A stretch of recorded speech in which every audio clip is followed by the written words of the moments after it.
Welcome back to MAFIA, and in this Audio Boom Original podcast series, we explore America's criminal underworld to reveal the lives and careers of its greatest gangsters. This series has been extensively researched and produced in consultation with experts, authors, and those who are actually there. Our sponsors are Hims and Blue Apron. In the last episode, Fleet Cooper examined the rise of Sam Giancana's power over crime and his influence in politics. But was the Mafia boss in any way involved in the death of President John F. Kennedy?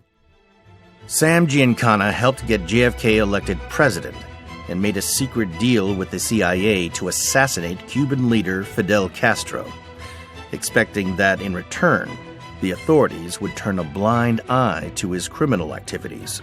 Sam Giancana was the most powerful criminal chief in the history of the United States.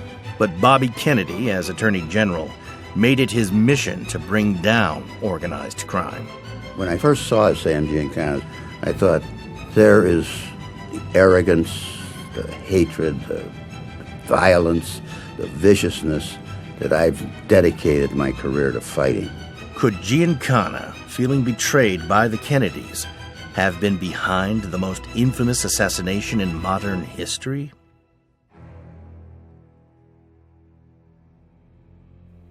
November 22nd, 1963. President John F. Kennedy and his wife Jacqueline arrive in Dallas, Texas. Professor Robert Blakey remembers. The object of the trip was to heal a split between the liberals and the conservatives and the Republican Democratic Party in Texas. And the hope would be that this was leading or would lead to Kennedy's renomination as a president. Governor and Mrs. Connally ride in the presidential limousine. But Kennedy wouldn't live to see another election. The president's car is now turning onto Elm Street, and it will be only a matter of minutes before he arrives at the trademark. President Kennedy was hit twice, first in the back and then the head. It appears as though something has happened in the motorcade route. Several police officers are rushing up the hill at this time. The president's car is now going past me. Secret Service men standing up in the limousine. They are armed with submachine guns. It appears as though someone in the limousine might have been hit by the gunfire. And the first unconfirmed reports say the president was hit in the head. That's an unconfirmed report that the president was hit in the head. I myself was a young prosecutor in the Department of Justice. I had been in the office with a number of other lawyers, with Robert Kennedy, the president's brother, who was Attorney General. All of a sudden, the news of the assassination came out. President Kennedy has been given a blood transfusion at Parkland Hospital here in Dallas in an effort to save his life after he and Governor John Connally of Texas were shot in an assassination attempt in downtown Dallas. A priest has been ordered, emergency supplies of blood also being rushed to the hospital. That somebody would shoot at an American president was outside the current memory of most people in the United States. And so this is unbelievable. Journalist John Siegenthaler had been part of JFK's election campaign and was a friend of the family. I was the editor of my hometown newspaper in Nashville, Tennessee, the Tennessean, and a representative of the Associated Press came into my office with a bulletin he had torn off the wire, and it said that the president had been shot in Dallas. And I immediately flared and angrily said, if this is someone's idea of a joke, it's not funny. I couldn't believe it. And the Associated Press journalist teared up and said, I wish it were a joke, John. It's not. Just a moment. We have a bulletin coming in. We now switch you directly to Parkland Hospital and KBOX News Director Bill Hampton. The President of the United States is dead. President Kennedy has been assassinated. It's official now. The President is dead.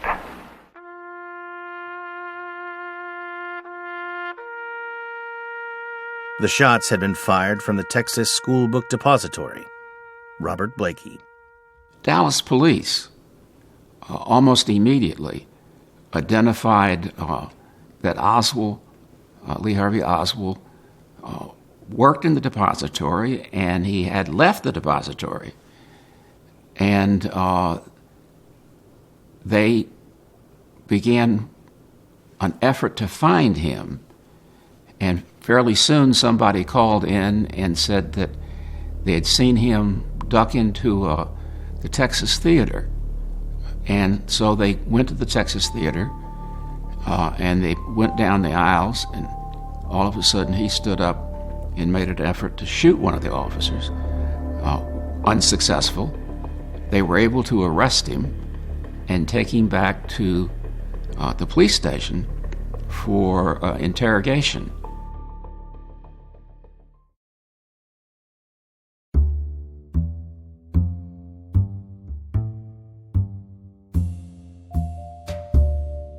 So I've been reading a lot about self-care lately, and I feel like it's something that women really understand the importance of, but men are kind of clueless about.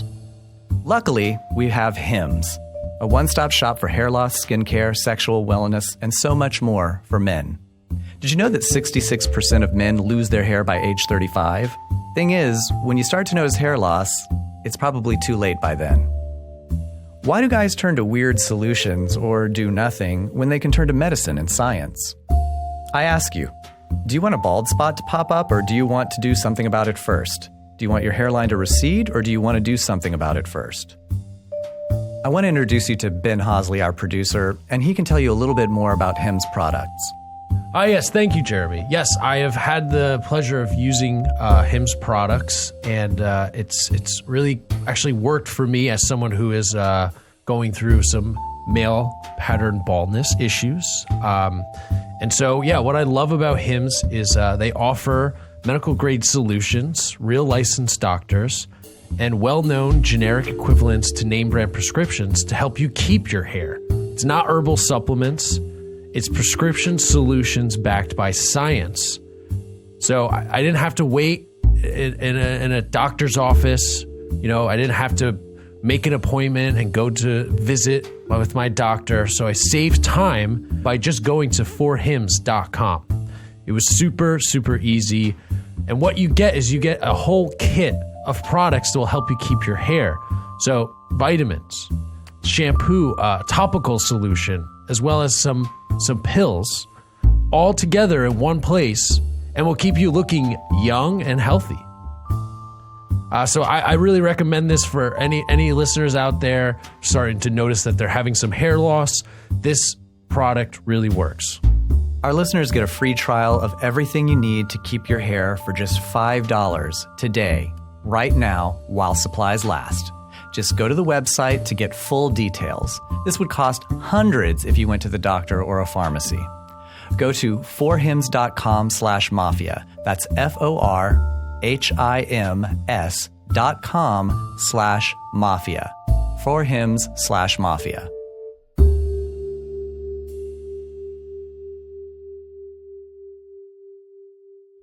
Scott Dietschy is the author of Cigar City Mafia and The Silent Dawn. They quickly put together a description of Lee Harvey Oswald as a lone nut who may have had communist sympathies and was involved in pro-Castro Cuban operations. Within hours, Oswald had been charged with Kennedy's murder. But before he could face trial, while he was being transferred from Dallas Police Station, Lee Harvey Oswald was shot and killed by a Dallas nightclub owner by the name of Jack Ruby. Initially, Ruby said that he was doing it because it was his patriotic duty, just a disgruntled American saddened by Kennedy's death who wanted to take revenge against the accused shooter. 5 days after Oswald's murder, President Lyndon Johnson appointed a commission chaired by Chief Justice Earl Warren to investigate the assassination of President Kennedy. The Warren Commission submitted their report less than a year later. The story was that Lee Harvey Oswald acted alone as of indefinite motive. He was a loner. It wasn't clear why he did it. But they explored all the alternatives. And then as to Jack Ruby, they concluded that he had no conspiratorial connections, and that he probably acted at a motive that you couldn't really determine, but he had acted alone. The rushed report faced intense criticism. The report was built around the evidence most favorable to that conclusion, and it was coming up on the re-election of the president. And President Johnson simply did not want the question of what happened to President Kennedy as an issue in the investigation, so he asked to have the report finished. Selwyn Rabb, author of 5 Families. It was obvious to many people it had been done very flimsily. It wasn't a really solid report. There are many questions that arose later. For many, the idea that Oswald acted alone didn't ring true. Peter Vera was an attorney with the Organized Crime Strike Force. There was always a strong rumor that the mob had something to do with the assassination of John Kennedy. Selwyn Rabb believes that even Bobby Kennedy had the same suspicions.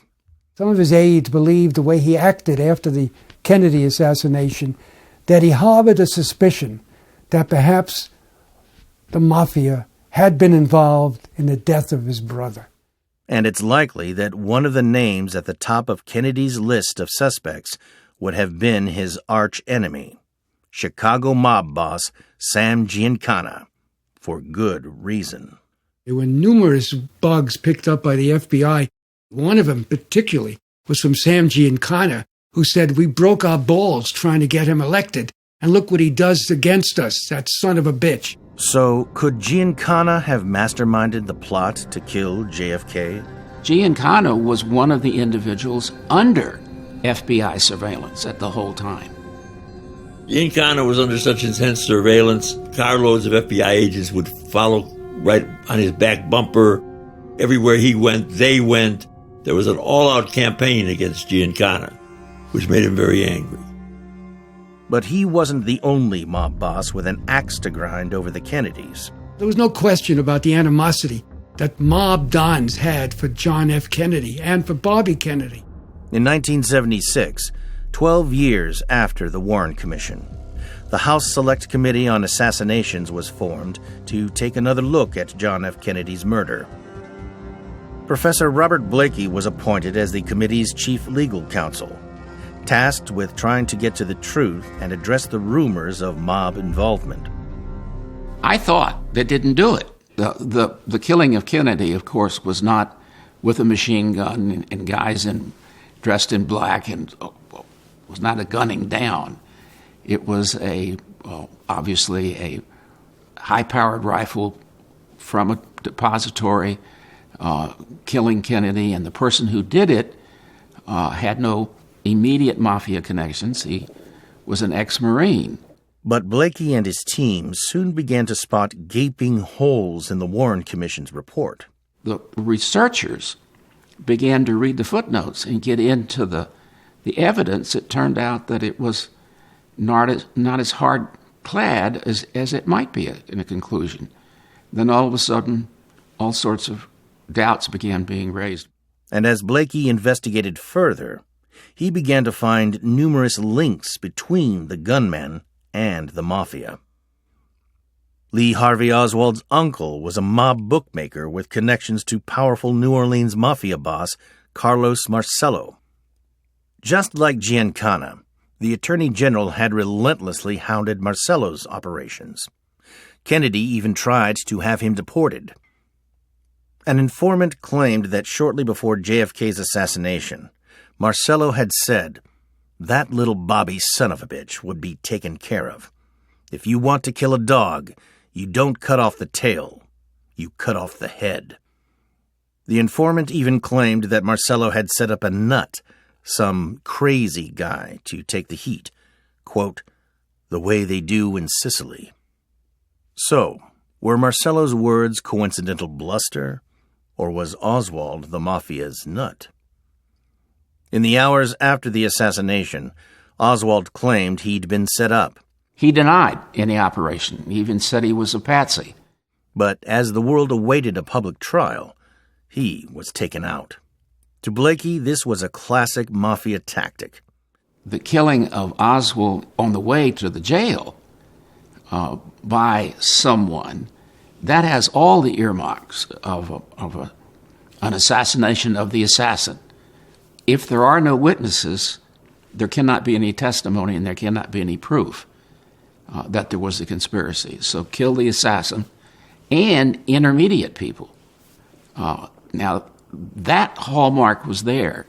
So he took a closer look into Oswald's killer, Dallas nightclub owner Jack Ruby. We looked into the strip bar that Jack Ruby ran, and we found out that it was in a circle. In other words, the strippers were in a circuit that went all through the United States, and that was basically run by the mob. And this circuit of strippers was linked to the very same New Orleans mafia don Oswald's uncle worked for, Carlos Marcello. But it didn't end there. He was known to the people in Dallas who were connected widely to organized crime and to the mafia in particular. The night before the assassination, he had dinner with a man named Joseph Campisi. And Campisi is the second-ranking member of the Dallas mafia family. And if you look at Jack Ruby's phone calls in the period of time before the assassination, he has all sorts of people in the phone calls that are mob-connected. Blakey took another look at the Warren Commission's research into Jack Ruby, and he was shocked by what he found. The Warren Commission concluded that Jack Ruby was not connected to organized crime, and the footnote goes to a man named Lenny Patrick in Chicago, who's a mafia hitman.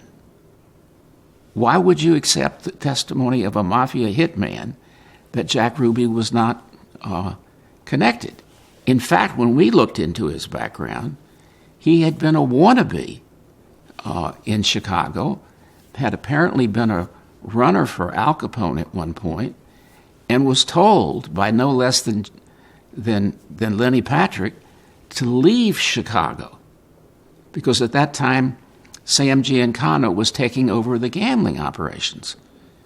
And so Jack Ruby and Lenny Patrick had been friends in the old neighborhood, and he told him to go to Dallas. Far from having nothing to do with the mob, Jack Ruby was knee-deep in it.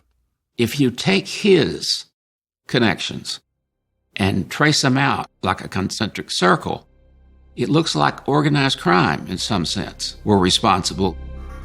As you might remember from Episode 1, in the summer of 1960, Giancana was approached by the CIA to kill Castro. Giancana turned to Florida don Santo Traficante with his Cuban connections to make it happen. Traficante, desperate to reclaim his casino empire, was only too pleased to help. But before they could pull it off, Kennedy sanctioned a more direct approach, sending 1,500 mercenaries financed by the CIA to invade Cuba's Bay of Pigs. But it was a disaster. Kennedy had promised air support, but at the last minute failed to send it. In just 3 days, the invasion was crushed, and with it, Traficante and Giancana's hopes of reviving their Cuban empire. Santo Traficante only had one culprit, and that was President Kennedy. He believed President Kennedy hadn't done enough to make the Bay of Pigs successful, and moreover, he kept blaming him whenever he spoke to people that he had never used American air power. Traficante and Giancana were now united, along with Carlos Marcello, in a common hatred of the Kennedys and a desire for payback.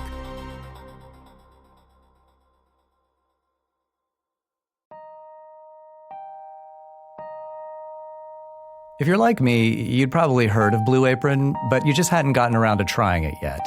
Well, I finally dove in and signed up for Blue Apron this past week, and I'm already blown away by the selection. With Blue Apron, you're not just having burgers for dinner. You're making short rib burgers with hoppy cheddar sauce on a pretzel bun. You're preparing seared steaks and thyme pan sauce with mashed potatoes, green beans, and crispy shallots. Blue Apron delivers fresh, pre-portioned ingredients and step-by-step recipes right to your door, and they can all be cooked in under 45 minutes. The menu changes every week based on what's in season and is designed by Blue Apron's in-house culinary team.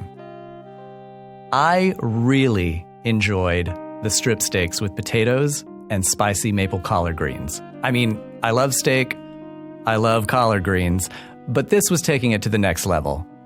With incredible ingredients and chef-designed recipes, Blue Apron lets you see what the power of food can do. And for MAFIA listeners, Blue Apron is offering $30 off your first order if you visit blueapron.com/mafia. So check out this week's menu and get your $30 off at blueapron.com/mafia. Blue Apron, a better way to cook.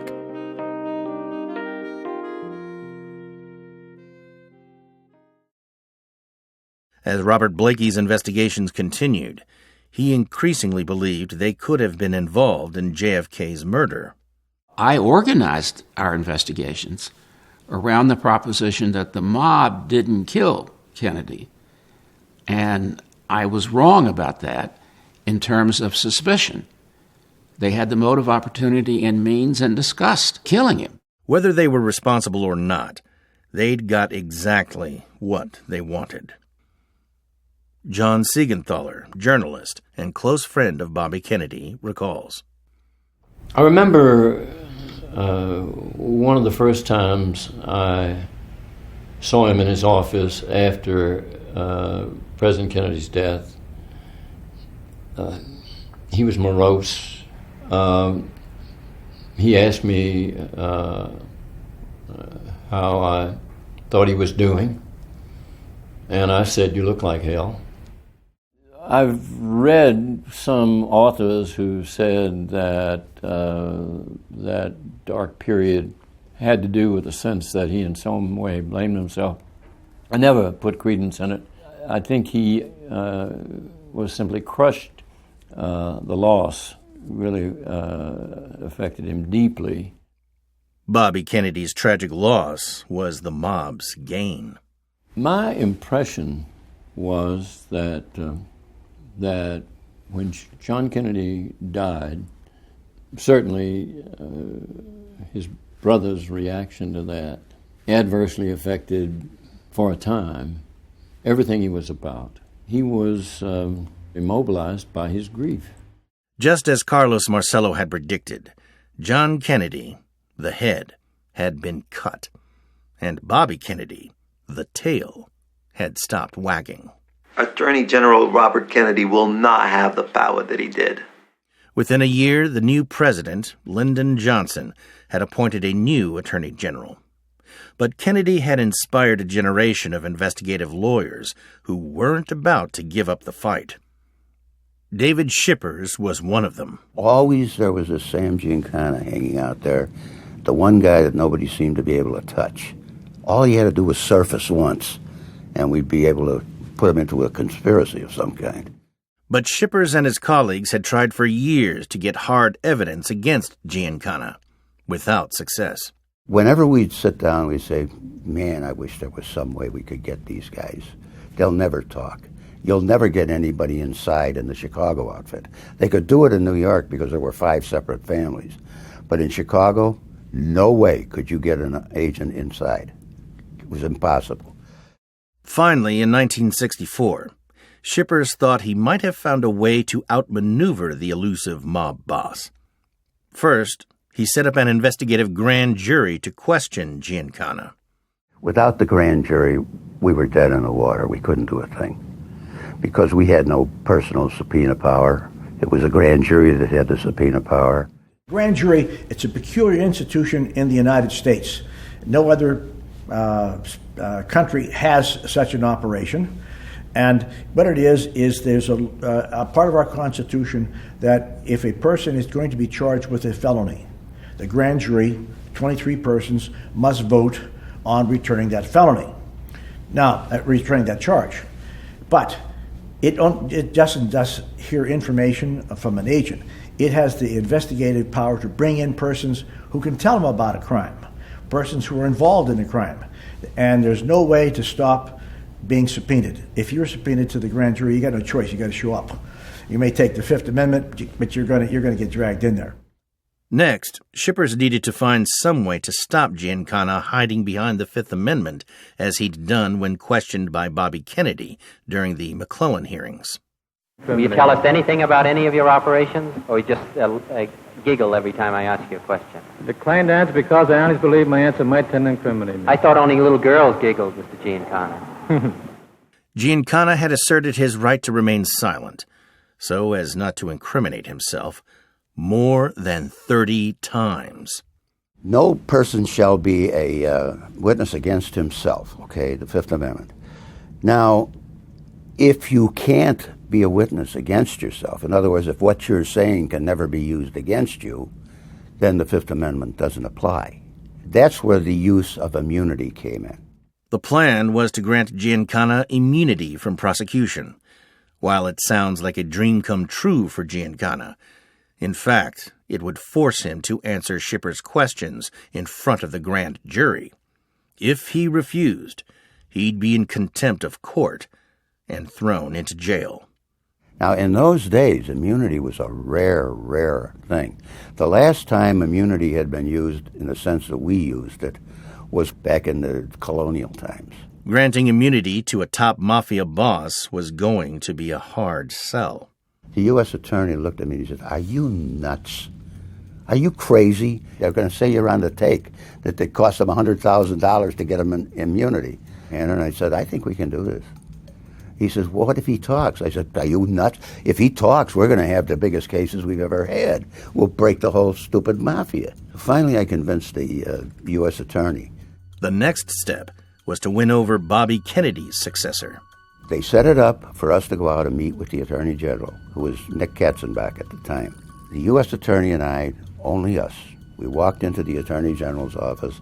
There were 2 chairs, folding chairs, one for him and one for me. And facing us was the Attorney General of the United States, the Solicitor General, the head of the Criminal, Civil, and Appellate Division. There must have been 15 people there. When we sat down, they said, "Well, the Attorney General only has a 10-minute window here, so you better start talking." And Hanrahan leaned over to me and he said, "We're dead." And I said, "Well, if we're going down, Eddie, we're going to go down in flames." And we started. I started. And they said, "Well, you don't really think he would talk?" I said, "We wouldn't immunize him if we didn't think he'd talk. If he doesn't talk, we'll put him in jail. If he does talk, we're going to have one heck of a great case." Well, by the end of that conversation, we had the permission to go. In December 1964, the federal grand jury investigation began. To soften Giancana up, shippers summoned his mob associates for questioning, one by one. So what we did is we started bringing in everybody but Giancana. We had them in there every day. We'd have 3 or 4 witnesses. These were named guys, top guys. And what we would do, for example, we'd bring in Mr. A, who was known to be a loan shark. So the next day, the newspapers would speculate that we're going into an investigation of loan sharking. A couple of days later, we'd bring in somebody who was a hitman. Oh, they're getting into murders. Every day, we had a different guy in a different area. We never mentioned Giancana to any of the people that came in. We always talked about other stuff, and they were going nuts. They couldn't figure out what we were up to. The plan was to make Giancana worry they might all be spilling their guts. And one particular person would get to Giancana more than anyone else: his lover, the famous singing star, Phyllis McGuire. Giancana was obsessed with her, and shippers believed that was a weakness he could exploit. So here comes Phyllis McGuire. We're going to put her in the grand jury. I just assumed she's going to come in and answer our questions. And the questions would essentially have been about her association, nothing embarrassing. She was the key to this whole thing. Whether Phyllis actually gave information or asserted her Fifth Amendment rights and declined to answer remains a secret. When she left the grand jury, I spoke to her and her lawyer, and I said, I know that this is embarrassing for you, Miss McGuire, and I want you to know that I cannot say anything. The jurors can't say anything. There's not a soul can say what happened in that grand jury except you. And so you do whatever you want. We snuck her out the basement. She came back around the front and held a news conference. And in that news conference, she told the press that she had cooperated fully and answered all our questions. Well, the word came back to us that Sam Giancana was ready to kill himself because he thought, if she talked, I'm in trouble. David Shippers had scheduled Giancana to appear right after McGuire, and he made sure to ratchet up Sam's fears even further just before questioning. I went into the room where he was seated with his attorney, and I sat down and I talked to him. I said, you won't be in there long, Mr. Giancana. We're going to ask you a few questions, and we're hoping you'll cooperate. And he's kind of laughing, like, yeah, I'll cooperate. And I had a transcript of another individual's testimony in some case. It was about a half-inch thick. And we had the court reporter put a page on top that said, testimony of Phyllis McGuire. And I sat there, and I know Sam saw it. Shippers had the Chicago boss right where he wanted him. The next step, I asked the foreman of the grand jury to order Mr. Giancana before the chief judge. And nobody knew what was going on. His lawyer had no idea. We got up before Judge Campbell, and I made a motion for grant of total immunity. And I remember the judge saying to him, Mr. Giancana, if you received a traffic ticket on the way in here today, nobody can touch you. You are immune from any prosecution for any crime as of this moment. The lawyer says to me, what are you going to do now, hotshot, now that he's got immunity? And I said, I'm going to keep him in that grand jury, and I'm going to question him for probably 3 or 4 days. I got enough for a couple of days on just what Phyllis told us. And he, of course, told Sam that. So when we went back in, Sam took the fifth. When the judge told him he was immune and he had to talk, he was ordered to testify. Then it hit him. It really hit him. Only then did Giancana realize he'd been outwitted. He turned to me and he said, you're one of Bobby's boys, aren't you? I said, yes, sir, I am. He was trapped. If he talked and lied, he'd perjure himself. If he talked and told the truth, he'd be killed by the mob. Giancana refused to answer Shippers' questions, and the trap was sprung. He was in contempt of court and taken straight to jail. Sam Giancana was totally awed. He was rattled. He couldn't understand how this could happen. It had been 20 years since Giancana was last jailed. The judge told him he had the key to his own cell. He'd be released only when he decided to answer the grand jury's questions. Giancana stuck to the Mafia code of silence, known as omerta, and kept his mouth shut. When the word went around the street that Giancana was sitting in a cell in the Cook County Jail, the information coming back to us was unbelievable. And people who were afraid to talk, were afraid to come forward, were coming forward all of a sudden. Once that lock broke, it broke all over. That rocked the whole organized crime around the country. Because, okay, Giancana isn't talking, but who might? From then on, they were running. That's when we started getting people at the mid-level to come in. I'll talk, but I need immunity.